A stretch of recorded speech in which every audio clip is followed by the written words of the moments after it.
क्या पता है कि इस ऑडियो में आप सभी का स्वागत है। दोस्तों, आज जो मैं कहानी आपको सुनाने जा रही हूँ उसका शीर्षक है द्रौपदी। हाँ दोस्तों, मैं आप सबको महाभारत की दुनिया में लेकर चलती हूँ। तो चलिए दोस्तों, कहानी शुरू करते हैं। द्रौपदी महाभारत की सबसे महत्वपूर्ण, शक्तिशाली और भावनात्मक पात्रों में से एक है। उनकी कहानी सिर्फ एक रानी की नहीं, बल्कि सम्मान, प्रतिशोध, धैर्य और धर्म की गाथा है। तो चलिए दोस्तों, कहानी शुरू करते हैं। द्रौपदी का जन्म अग्निकुंड से हुआ था। वे पांचाल नरेश द्रुपद की पुत्री थीं, इसलिए उनका नाम पड़ा द्रौपदी। द्रौपदी को यज्ञ सैनी भी कहा जाता है, क्योंकि वे यज्ञ से उत्पन्न हुई थीं। उनका एक और नाम था कृष्णा, क्योंकि उनका वर्ण श्याम था। द्रौपदी के स्वयंवर में अर्जुन ने मत्स्य वेध करके उनका वरण किया। जब अर्जुन उन्हें अपने घर लेकर आए तो पांडवों ने माँ कुंती से कहा, देखिए माँ, क्या लाए हैं। कुंती ने बिना देखे कह दिया, जो लाए हो आपस में बांट लो।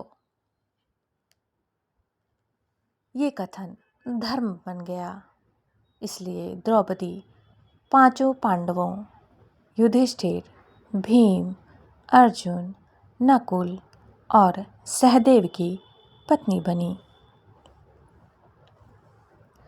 कौरवों की सभा में दुशासन ने द्रौपदी को घसीट कर लाया। दुर्योधन ने कहा कि पांडवों ने उन्हें दांव पर लगाया है। वो भरी सभा में उनका चीरहरण करना चाहता था।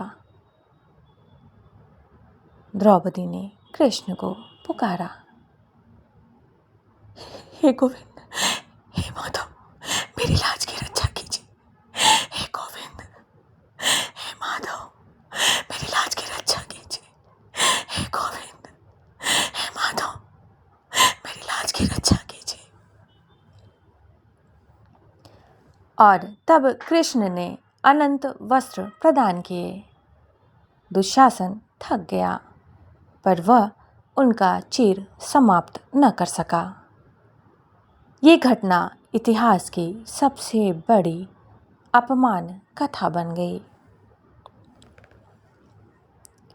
द्रौपदी ने शपथ ली, जब तक दुर्योधन के रक्त से भीम मेरे केश नहीं धोएंगे और दुशासन का रक्त भूमि पर नहीं बहेगा, मैं शांति नहीं पाऊंगी। मैं शांति नहीं पाऊंगी। युद्ध में भीम ने 2 प्रतिज्ञाएं पूरी की। द्रौपदी ने पांडवों के भीतर प्रतिशोध और धर्म युद्ध की ज्वाला जगाई। कृष्ण ने कहा, द्रौपदी का अपमान ही इस युद्ध का कारण बनेगा। और वही हुआ। महाभारत युद्ध हुआ। धर्म की विजय हुई।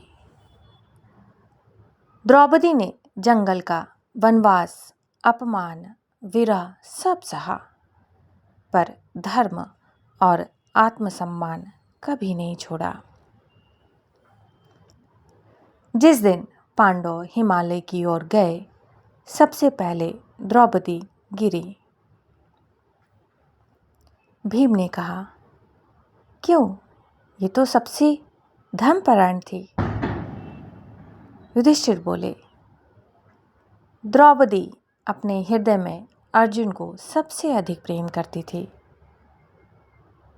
इसलिए उन्हें यह छोटा सा दोष भोगना पड़ा। द्रौपदी एक प्रतीक। द्रौपदी में गुण थे अपमान सहन का, प्रतीक थी अपराजिता शक्ति। गुण थे न्याय की मांग, प्रतीक धर्म की प्रेरणा। गुण 5 पतियों की रानी, प्रतीक अद्वितीय चरित्र। गुण कृष्ण की सखी, प्रतीक अटूट श्रद्धा। तो दोस्तों, ये कहानी कैसी लगी? अगर अच्छी लगे तो लाइक शेयर कमेंट करना ना भूलें। Thank you.